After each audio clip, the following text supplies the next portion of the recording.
In January 897, a dead pope was put on trial. The body of Pope Formosus, who had been dead for 9 months and buried in St. Peter's Basilica, was exhumed on the orders of his successor, Pope Stephen VI. The corpse was dressed in full papal vestments. It was carried into the Lateran Basilica and propped up on a throne. Every cardinal, bishop, and ecclesiastical dignitary in Rome was assembled to watch. A young deacon was assigned the specific role of speaking on behalf of the dead man, because the trial required the accused to have a defense.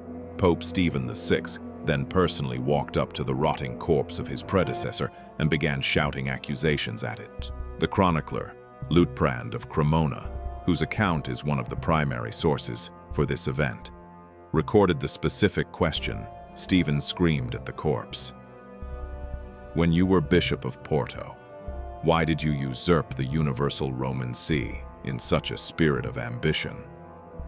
The trial was called the Cadaver Synod, or the Synodus Horrenda. The outcome was predetermined. Formosus was found guilty.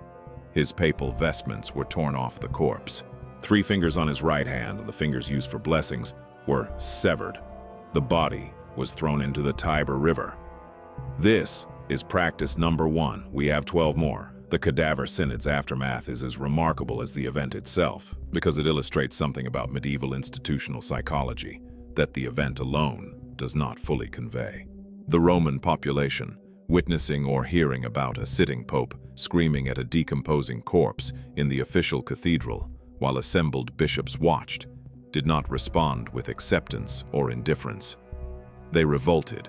Pope Stephen VI was deposed, imprisoned, and strangled to death in his cell, later in 897. His immediate successors moved quickly to undo the damage. Pope Theodore II annulled the Cadaver Synod, ordered Formosus's body recovered from the Tiber, the legend says a fisherman found it, and reburied with full papal honors. Pope John IX convened 2 additional synods to formally nullify the proceedings and excommunicated 7 of the cardinals who had participated. The acta of the Cadaver Synod, the official written record of the trial, were ordered destroyed. Church law was amended to explicitly prohibit any future trial of a corpse. The medieval institution that produced the Cadaver Synod also produced the legal framework that abolished it within a year and spent the following century trying to ensure it never happened again. This dual capacity to do something genuinely bizarre and then to recognize it as bizarre and build institutional safeguards against repetition is the part of medieval history that the simple narrative of darkness and backwardness consistently misses. Number 2. If you were accused of a crime in medieval Europe and there was insufficient evidence to convict or acquit you, the court had a solution. You would be required to carry a red-hot iron bar a distance of 9 feet. Your hand would then be bandaged and examined 3 days later. If the wound was healing cleanly, God had intervened on your behalf. You were innocent. If the wound was festering, God had decided you were guilty. This was not informal folk superstition. It was an official legal procedure, known as trial by ordeal by fire, conducted by priests, recognized by courts, and applied across Europe for centuries. Pope Innocent III banned clerical participation in ordeals in 1215 at the Fourth Lateran Council, which represents the formal institutional acknowledgement that the Church had been running a legal system where guilt was determined by how quickly someone's burn healed. Number 3. If carrying hot iron seemed insufficiently rigorous, medieval courts had alternatives. The ordeal of cold water required the accused to be stripped, bound hand and foot, and thrown into a body of water. The theological logic was that water, as a pure element, would reject the sinful by allowing them to float. Floating meant guilty. Sinking, which meant potentially drowning, meant innocent. The accused who sank and survived were resuscitated if witnesses moved quickly enough, which was not guaranteed. The accused who floated were executed. This system was applied to accused witches with particular enthusiasm during later witch trials and represents one of the most complete inversions of any reasonable epistemic standard for determining guilt that legal history has recorded. Number 4.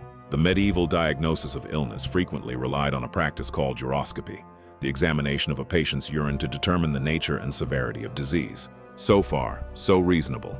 Urine analysis is a legitimate diagnostic tool still used today. What makes medieval uroscopy distinctly different is the treatment it sometimes recommended. Medical texts from the period, including those produced in the formal medical schools of Salerno and Montpellier, described urine as containing healing properties, with applications ranging from washing wounds to treating skin conditions to drinking therapeutically. The elaborate urine color charts that medieval physicians produced, which assigned specific diagnostic categories to specific shades of color, ranging from white through yellow, red, and black, each indicating a different imbalance of humors, represent the most detailed and systematically developed wrong theory of medicine that the pre-modern world managed to produce. Number 5. In August 1518, in the French city of Strasbourg, then part of the Holy Roman Empire, a woman named Frau Trophea began dancing in the street. She danced for days, others joined her. By the end of the first week, approximately 30 people were dancing uncontrollably. By the end of the month, more than 400 people were reportedly dancing, unable to stop, sleeping briefly, and then waking to dance again. Contemporary records, including accounts produced by the Strasbourg City Council, which convened specifically to address the crisis, document that dancers collapsed from exhaustion, developed bleeding feet, and died from heart attacks and strokes. The City Council's official response, documented in the municipal records, was to hire musicians to play for the dancers, apparently on the theory that the dancing would eventually tire itself out if it had proper accompaniment. The dancing plague of 1518 is one of the best documented cases of mass psychogenic illness in recorded history, and what caused it remains actively debated among historians and medical researchers, with explanations ranging from ergot poisoning to collective stress response to genuine trance states induced by exhaustion and suggestion. Number 6. Medieval courts in Europe regularly tried, convicted, and executed animals for crimes. A pig in the French commune of Falaise was tried and executed in 1386 for killing a child. Dressed in human clothes for the execution, to emphasize the seriousness of the charge, a rooster was tried in Basel in 1494 for the crime of laying an egg, which was considered an act of satanic origin because roosters are not supposed to lay eggs, and was burned alive alongside the egg. Rats and locusts were excommunicated by church courts for damaging crops, which required the court to send formal written communications to the pests via their appointed legal representatives, explaining the charges and requesting they depart the area. The legal theory underlying animal trials was genuine and formally developed. Animals that caused harm had committed a wrong that required formal acknowledgement and punishment, partly for deterrence, and partly because the legal system operated on the assumption that all acts occurred within a moral framework that included non-human actors. Number 7. The Sin Eater was a specific occupational role that existed in parts of Britain and Wales from at least the 17th century and persisted into the 19th in some areas. At a death, a person of very low social status, usually extremely poor, often an outcast or vagrant, would be paid a small amount, typically a few pennies, to perform the ritual. They would eat food that had been placed on or near the corpse. By eating this food, they symbolically absorbed the sins of the dead person, allowing the deceased to enter the afterlife unburdened. The sin eater, having taken on those sins, was afterwards treated as spiritually contaminated and shunned by the community that had just paid them. The last confirmed professional sin eater in Wales is documented in the late 19th century. The practice represents an almost complete inversion of how spiritual contamination is handled in most religious tradition. Instead of purifying the sinner, it transferred the contamination to someone socially expendable enough that the community was willing to pay for it. Subscribe to Erased from History now, because we are only halfway through and it gets considerably stranger. Number 8. Royal touch was the practice of monarchs, curing disease through physical contact. It was not fringe folk magic. It was official state ceremony, practiced by the kings and queens of England and France from the medieval period well into the 18th century. English monarchs touched hundreds of thousands of people for scrofula, a lymph node infection that causes visible swelling of the neck and which was called the king's evil, specifically because of its association with the royal cure. Edward IV of England touched approximately 1,000 people per year. Charles II of England touched approximately 90,000 people during his reign alone. Samuel Johnson was touched by Queen Anne in 1712 at age 2 in what is one of the last documented English royal touchings. The practice was supported by official church liturgy, involved formal ceremony with the monarch placing gold coins around the patient's neck, and was considered a genuine manifestation of divine approval of the monarch's rule. When William of Orange, who was Protestant and had no patience for what he considered superstition, became King of England, he reportedly told people who came to be touched, "God give you better health and more sense." The bloodletting tradition deserves a slightly longer examination because it represents the most widespread, longest-lasting, and most consequential of all medieval medical practices. And because the gap between its theoretical coherence and its practical effect illustrates something important about how intelligent people can build elaborate systems on wrong foundations and maintain those systems for centuries through self-reinforcing observation. Humoral theory, first systematized by Hippocrates and Galen in the ancient world, was not adopted by medieval physicians because they were credulous or incapable of observation. It was adopted because it was the most developed theoretical framework available. It was transmitted through prestigious ancient texts, and it did produce observable results. Not because the theory was correct, but because human bodies are remarkably resilient and often recover from illness regardless of what is done to them. Which means practitioners of any treatment will observe some proportion of recoveries and attribute them to the treatment. The theoretical sophistication with which medieval physicians refined and applied humoral theory was genuine.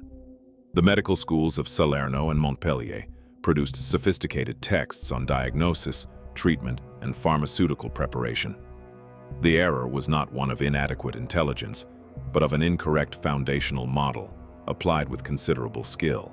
The same human capacity that can apply an incorrect model skillfully can, when given the correct model, produce modern medicine. What changed was not the basic intelligence of the practitioners, but the epistemological tools available for testing whether a model was correct. Number 9. Medieval European medicine operated almost entirely within the framework of humoral theory, which held that the human body contained 4 fundamental fluids: blood, phlegm, yellow bile, and black bile, and that health required these to be balanced. Imbalance produced disease, and the primary medical intervention was to restore balance by removing the offending excess. Bloodletting, which involved cutting a vein or applying leeches to drain blood from a patient, was the most common treatment for an enormous range of conditions. It was performed on patients who were already severely ill. It was performed on women during childbirth. It was performed on the dying. The theoretical framework that justified it was internally consistent and elaborated across centuries of medical writing. What it was not was effective. And in many cases, it was actively lethal, because removing significant quantities of blood from someone who is already weak, feverish, or injured removes their capacity to fight the underlying condition.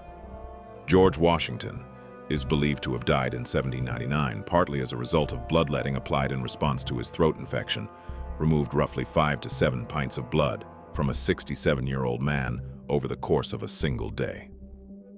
Number 10. The trial by ordeal of cheese and bread, known formally as trial by corsned, required the accused to eat a piece of blessed bread and a piece of blessed cheese. If they ate it without difficulty, they were innocent. If they gagged, choked, or showed physical difficulty swallowing, this was interpreted as God revealing their guilt through their own body's involuntary reaction to sacred food that a sinner could not consume. The psychological reality of what this test actually measured, the stress response of an accused person who knows their life depends on their ability to swallow normally while being watched by a room full of people, was not part of the medieval theoretical framework. The most famous alleged use of this test involves Godwin of Wessex, the father of King Harold, who, according to later accounts, choked on a piece of bread after invoking the name of God to prove his innocence and died from the choking. Whether this actually happened is disputed by historians. Number 11. The ordeal of the bier, also known as cruentation, was based on the documented belief that a murder victim's wounds would bleed afresh when the murderer approached or touched the body. This was considered legally valid evidence of guilt in parts of Europe and was used in formal court proceedings. The Scottish legal system formally accepted cruentation as admissible evidence in certain cases. The biological reality is that decomposing bodies do sometimes produce fluids through processes unrelated to any external stimulus, which means the evidentiary procedure was essentially measuring whether decomposition was occurring normally and interpreting it as divine identification of the killer. James VI of Scotland, who later became James III of England, wrote a defense of cruentation as a legitimate evidentiary procedure in his 15d7 work Daemonology. Number 12. During outbreaks of plague in the 14th century, groups of religious penitents called flagellants organized public processions through European towns in which they marched in groups of 50 to 300 people, singing hymns and flogging their own backs with leather straps tipped with metal spikes until the blood ran. The flagellant movement operated on the explicit theology that God had sent the Black Death as punishment for human sin, and that voluntary suffering accepted publicly and willingly would appease divine wrath and end the plague. Contemporary accounts, including those from chroniclers in Germany, France, and the Low Countries, described the processions with a combination of religious awe and alarm. The medical consequence of large groups of self-inflicted wound carriers moving through multiple towns was precisely what you would predict from a modern epidemiological standpoint. They spread the disease to areas it had not yet reached. Several towns began refusing entry to flagellant groups specifically because they understood, from direct observation, if not from germ theory, that wherever the flagellants went, the plague followed. Pope Clement VI condemned the movement in 1349 and ordered it suppressed. Number 13. The practice of burying people alive by accident was common enough in the medieval and early modern periods that specialized procedures were developed to prevent it. European death customs developed specific waiting periods before burial, specifically to allow apparent death to reveal itself as genuine death. Coffins were built with bells and strings attached so that anyone who woke underground could signal for rescue. The fear of premature burial, called taphophobia, was genuine and based on documented cases. Edgar Allan Poe, writing in the 19th century, was drawing on a real and persistent cultural anxiety rather than Gothic invention. The medical inability to reliably distinguish deep coma or cataleptic states from actual death, combined with the speed of burial required by hygiene before refrigeration was available, made the fear of being buried alive one of the most reasonable fears a pre-modern person could reasonably have held.